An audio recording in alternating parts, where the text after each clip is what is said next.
مفتی صاحب شریعت میں جو 6 کلمے ہیں یہ ہیں یا نہیں؟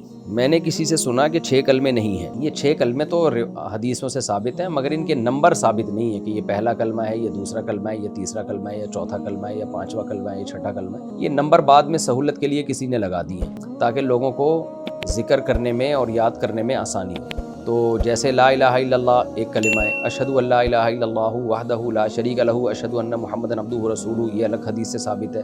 سبحان اللہ والحمد للہ ولا الہ الا اللہ واللہ اکبر، یہ بھی حدیث سے ثابت ہے۔ لا الہ الا اللہ وحدہ لا شریک لہ لہ الملک ولہ الحمد یحیی ویمیت وہو حی لا یموت وہو علی کل شیء قدیر، یہ بھی حدیث سے ثابت ہے۔ پھر استغفار کا جو کلمہ ہے وہ بھی ثابت ہے۔ تو چونکہ یہ کلمات ہیں اور حدیث سے ثابت ہیں، ان کی فضیلت ہے، تو 6 کے علاوہ بھی بہت سارے کلمات ہیں جو ثابت ہیں، تو ان 6 کو علماء نے نمبر دے دیے کہ بھائی اس کو پہلا کہہ دیا، اس کو دوسرا کہہ دیا، اس کو تیسرا کہہ دیا، تاکہ لوگ نمبر لگا کے یاد کریں۔ تو ایک صرف سہولت کے لیے ایک کام کیا ہے یہ، باقی حدیثوں سے یہ ثابت نہیں ہے کہ یہ پہلا کلمہ ہے تو یہ دوسرا کلمہ ہے تو یہ تیسرا کلمہ ہے۔ یہ نمبر علماء نے بعد میں کسی نے لگا دیے ہیں اور وہ سوسائٹی میں رائج ہو گئے، تو اس میں کوئی حرج بھی نہیں ہے، کوئی ناجائز والی بات بھی نہیں ہے اگر کسی نے نمبر لگا کے یاد کر لیے کہ 6 ہے۔ اس کی مثال ایسے جیسے قرآن کے 30 پارے، اب یہ 30 کا عدد تو قرآن و سنت سے حدیث سے ثابت نہیں ہے۔ بھائی ہوا یہ ہے کہ علماء نے بعد میں کیا کیا، قراء حضرات نے قرآن کو 30 حصوں میں ڈیوائیڈ کر دیا کہ روزانہ ایک جز پڑھیں گے تو آپ 30 دنوں میں وہ ختم ہو جائے گا، تو 30 حصوں میں ڈیوائیڈ کر دیا۔ پھر یہ اس کو پہلا پارہ کہہ دیا، اس کو دوسرا پارہ کہہ دیا، اس کو تیسرا پارہ کہہ دیا۔ اب کوئی اٹھ کے کہے کہ یہ 30 پاروں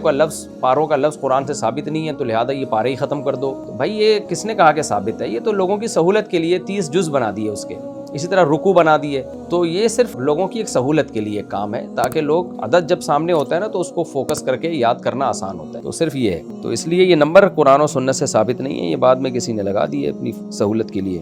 کہتے ہیں مفتی صاحب میں کام کرتے ہوئے میوزک سنتا ہوں، کیا میں کام کرتے ہوئے ہیڈ فونز میں تلاوت سن سکتا ہوں جبکہ کام کرتے ہوئے تلاوت کی طرف سے دھیان بھی ہٹ جاتا ہے؟ اس میں کوئی گناہ تو نہیں ہے؟ مناسب تو نہیں ہے کہ آپ تلاوت لگائیں اور پھر اس کی طرف دھیان نہ دیں، لیکن بہرحال گانے سننے سے تو اچھا ہی ہے۔ گانا تو جائز نہیں ہے کہ آپ کان میں لگا کے گانا سنتے رہیں اور کام کرتے رہیں، تو گانا ہٹا دیں آپ اور کچھ بھی نہ لگائیں، ویسے ہی کام کریں نا، کام میں دھیان دینا۔